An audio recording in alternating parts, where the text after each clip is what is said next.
ಹೋದ ವರ್ಷ ಇದೇ ಕ್ವಶನ್ ಅನ್ನ ನಾನು ಮಾನ್ಯ ಉಪಮುಖ್ಯಮಂತ್ರಿಗೆ ಮುಖ್ಯಮಂತ್ರಿ ಸಾಹೇಬರಿಗೆ ಕೇಳಿದ್ದೆ. ಇದರಲ್ಲಿ ಉತ್ತರದಲ್ಲಿ ಏನು ವ್ಯತ್ಯಾಸಗಳು ನನಗೆ ಕಾಣ್ತಾ ಇಲ್ಲ.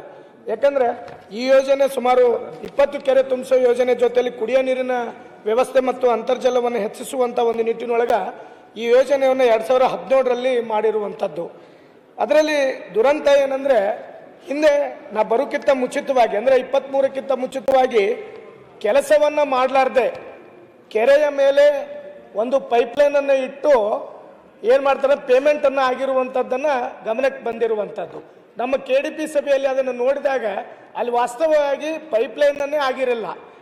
ಅದರ ಜೊತೆ ಪೈಪ್ಲೈನ್ ಆಗಿದೆ ಅಂತೇಳಿ ಪೇಮೆಂಟ್ ಅನ್ನ ತೆಗೆದಿರುವಂತದ್ದನ್ನ ಹಲವು ಬಾರಿ ನಾನು ಗಮನಕ್ಕೆ ತಂದೆ. ಇನ್ನೂವರೆಗೂ ಸಹಿತ ಸುಮಾರು ಈಗ 8 ವರ್ಷ ಆದರೂ ಸಹಿತ ಆ ಕಾಮಗಾರಿ ಪೂರ್ಣಗೊಳ್ತಿಲ್ಲ.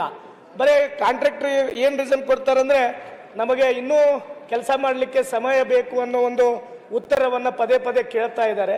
ದಯವಿಟ್ಟು ಇದರ ಬಗ್ಗೆ ನಮ್ಮಲ್ಲಿ ಜನಕ್ಕೆ, ಯಾಕಂದ್ರೆ ನಮ್ಮ ತುಂಗಭದ್ರಾ ನದಿ ಹತ್ತಿರದಲ್ಲಿದ್ರೂ ಸಹಿತ ಯಾವುದೇ ಒಂದು ನೀರಾವರಿ ಯೋಜನೆಗಳಿಲ್ಲ. ಅಟ್ಲೀಸ್ಟ್ ಇವು ಕೆರೆ ತುಂಬಿಸೋ 20 ಕೆರೆ ತುಂಬಿಸೋ ಯೋಜನೆಗಳಾದರೆ ಭಾಳಷ್ಟು ಜನಕ್ಕೆ ಅನುಕೂಲ ಆಗುವಂಥ ನಿಟ್ಟಿನೊಳಗೆ ಯೋಜನೆಯನ್ನು ರೂಪಿಸಿದ್ದಾರೆ. ದಯವಿಟ್ಟು ಒಂದು ಟೈಮ್ ಲೈನ್ ಅನ್ನು ಮಾಡಿ ಅವ್ರು ತಾವೇ ಒಂದ್ಸಲ ಒಂದು ಸಭೆಯನ್ನು ಕರೆದ್ರೆ ಭಾಳ ಚೆನ್ನಾಗಿರುತ್ತೆ ಸಭಾಧ್ಯಕ್ಷರೇ. ಈ ಕಾಂಟ್ರಾಕ್ಟರ್ ತಗೊಂಡವರು ಇವತ್ತಿನವರೆಗೂ ಫೋನ್ ಎತ್ತುದಿಲ್ಲ. 2 ವರ್ಷದಿಂದ ಅವ್ರು ಬಂದು ಯಾವಾಗ ನಾವು ಈ ಕ್ವಶನ್ ಕೇಳ್ತೀವಿ ಅಂತ ಗೊತ್ತಾದ್ಮೇಲೆ 1 ಕಿಲೋಮೀಟರ್ ಹೋಗಿ ಪೈಪ್ಲೈನ್ ಹಾಕ್ತಾನೆ. 1 ಕಿಲೋಮೀಟರ್ ಈಗ ಸೆಷನ್ ಮುಗಿದ್ಮೇಲೆ ಬಿಟ್ಬಿಡ್ತಾನೆ. ನಾವು ಯಾವಾಗ ಕ್ವಶನ್ ಬರುತ್ತಂತ ಗೊತ್ತಾಗುತ್ತೋ ಆ ಥರ ಕಾಮಗಾರಿಯನ್ನ ಓಷನ್ ಕನ್ಸ್ಟ್ರಕ್ಷನ್ ಅವನು ಮಾಡ್ತಾ ಇದ್ದಾನೆ.